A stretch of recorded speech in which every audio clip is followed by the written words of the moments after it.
अस्सलाम वालेकुम। मैं मीर बशरत अली, निज़ामाबाद डिस्ट्रिक्ट सदर, मजलिस बचाओ तहरीक। आज निज़ामाबाद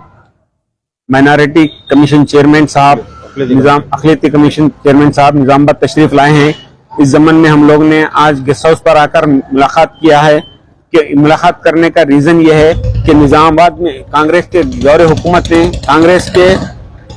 के इलेक्शन के पीरियड में कांग्रेस ने एक मैनिफेस्टो जारी किया था, जिसमें जो है मुस्लिम अक़लियतों के लिए एक डिक्लेरेशन दिया था, और वो डिक्लेरेशन को आज तक अमल आवारी नहीं हो सकी। ऑटो चलाने वालों के लिए सालाना 12,000 रुपए माली इमदाद देने का वादा किया था, वो भी आज तक उसको रूबे अमल नहीं लाया गया। इसी तरह से अक़लियतों के बजट के लिए 4,000 करोड़ रुपए और सब्सिडी लोन का भी ऐलान किया गया था, मगर आज तक वो ना तो सब्सिडी लोन दिया गया और ना ही 4,000 करोड़ का बजट रिलीज किया गया। इसी तरह से मौलाना अब्दुल कलाम तोहफा तालीम स्कीम के तहत मुसलमानों तलबा तालिबात को मैट्रिक से लेकर PhD तक तालीमी इनायत जो 5 लाख रुपए देने का वादा किया गया था, आज तक भी वो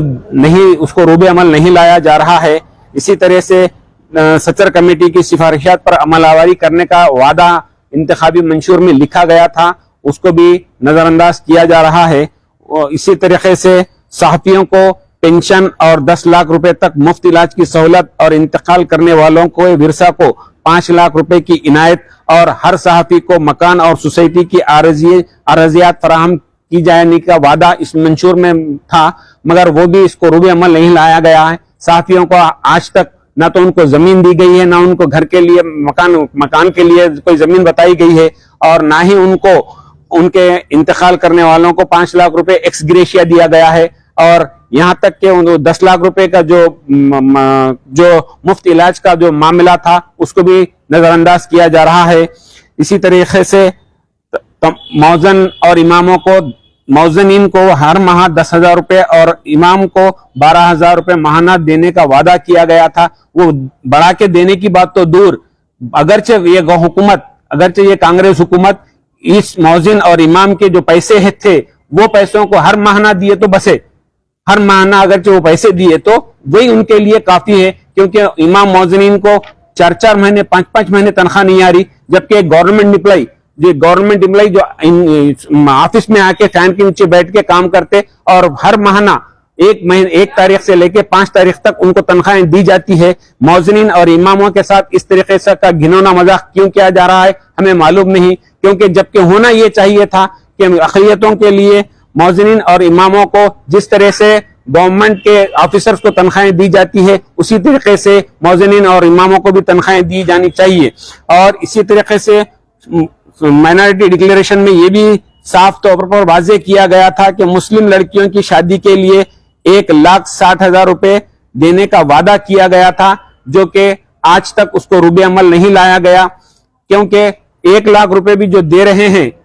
1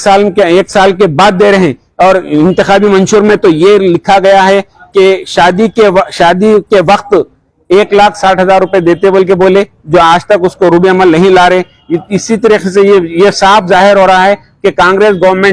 कांग्रेस हुकूमत सिर्फ मुसलमानों के अक़लियतों के साथ घिनौना मजाक कर रही है, उनको एक मजाक बना के रख दे रही है। और इसी तरीके से वक्फ आरजी और तहफ़्फ़ुज़ात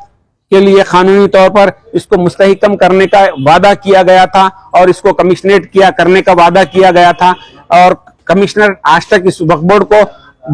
को लाग था वो आज तक खोला नहीं जा रहा है। क्या वजह है मालूम नहीं, जबकि औकाफी आराजियात तबाह व बर्बाद हो रही हैं और हुकूमतें जो है खामोश तमाशाई बनी हुई देखते बैठी है। क्योंकि अगरचे वक्फ बोर्ड का लाख खुलता तो हमारे कई प्रॉपर्टीज शायद बच सकते थे, क्योंकि अपोजिशन को जो है वक्फ बोर्ड में अपोजिशन जो है कोर्ट में जाकर अपना दावा पेश कर रही है, और हमारे पास सारे वो मौजूद रहने के बावजूद, सारे दस्तावेज मौजूद रहने के बावजूद हम लोग जो है केसेस हार जा रहे हैं। इसका मेन रीजन क्या है बोलते, हमारे जो वक्फ बोर्ड की ऑफिस है उस रिकॉर्ड रूम को आज तक भी कुफल लगे हुआ है, वो ताला नहीं खोला जा रहा है। इसकी क्या वजह है हमें मालूम नहीं। और इसी तरह से आए दिन मुसलमानों के ऊपर जुल्म ज्यादती हो रही है। क्योंकि हाल ही में कल का एक वाकया है, बालकोंडे में एक बच्चा जो है, दो मुस्लिम बच्चे जो है एक ऑयल का कारोबार कर रहे थे, वो लेकर आ रहे थे, तो पुलिस वाले उनको एसआई का कुछ नाम है, वो लोग जो है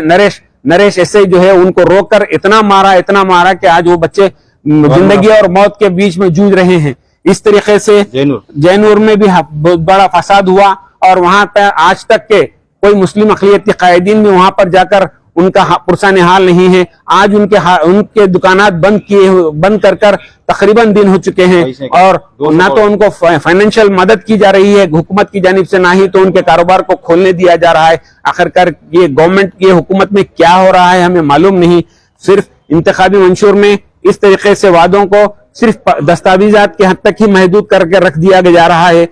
जबकि होना ये चाहिए था कि जो इंतखाबी मंशूर में जो आपने वादे किए थे उन वादों को रूबे अमल लाना ये कांग्रेस हुकूमत की जिम्मेदारी थी और मुस्लिम अक़लियतों की जिम्मेदारी थी। जो कांग्रेस हुकूमत में मुस्लिम अक़लियतें हैं वो खामोश क्यों बैठे हुए हमें मालूम नहीं। याद रखो, जबकि मुसलमान आपको वोट देना जबकि मुसलमान आपको तख्त पर बिठाना जानते हैं तो जमीन पर लाने के लिए भी ज्यादा देर नहीं लगती, क्योंकि आप लोगों ने इससे पहले देख लिया था कि केसीआर की हुकूमत में जब मुसलमानों को नजरअंदाज किया गया था तो हाल क्या हुआ, चंद्रबाबू नायडू का भी क्या हाल हुआ, इसी तरह राजशेखर रेड्डी का भी क्या हाल हुआ। क्योंकि मुसलमानों के साथ घिनौना मजाक मत कीजिए, अभी भी वक्त है, आप सुधर जाइए और अपने आप को सुधार लीजिए। मुसलमानों से आप लोग जो वादा किए हैं उन वादों को रूबे अमल में लाइए और हमारे जो आपके जो मैनिफेस्टो में है, हम आपको ज्यादा दियो बल्कि नहीं बोल रहे, आपके जो मैनिफेस्टो में आपने जो डिक्लेरेशन दिया है, माइनॉरिटी डिक्लेरेशन दिया है, वो माइनॉरिटी डिक्लेरेशन में आप जो तजावीज रखे हैं, हम उन तजावीज को रूबे अमल लाओ बोलकर बोल रहे हैं। हम आपसे कोई ज्यादा डिमांड नहीं कर रहे हैं। इसी तरीके से आपने छोटी सनत कारोबार करने वालों के लिए भी 10 लाख रुपए का बिला सूदी खर्च देने का वादा किया गया था। आज ठेले बंडी वाले बेचारे बहुत परेशान हैं, उनको कोई पुरसान हाल नहीं है, उनको कारोबार करने नहीं दिया जा रहा है। आखिरकार ये कांग्रेस गवर्नमेंट की हुकूमत में क्या हो रहा है मालूम नहीं। इस तरीके से खलीज से वापस हुए अफराद माशी तौर पर बहुत परेशान हैं, उनके लिए भी आपने खुसूसी फंड, खुसूसी पैकेज देने का वादा किया था और उस खुसूसी पैकेज को आज तक रूबे अमल नहीं लाया गया। और इसी तरह से आपने गल्फ बोर्ड का भी क़याम अमल में लाना बोल के आपने वादा किया था, उसको भी रूबे अमल में नहीं ला रहे हैं। इस तरीके से मुसलमानों के साथ बराए मेहरबानी करके आप घिनौना मजाक मत कीजिए।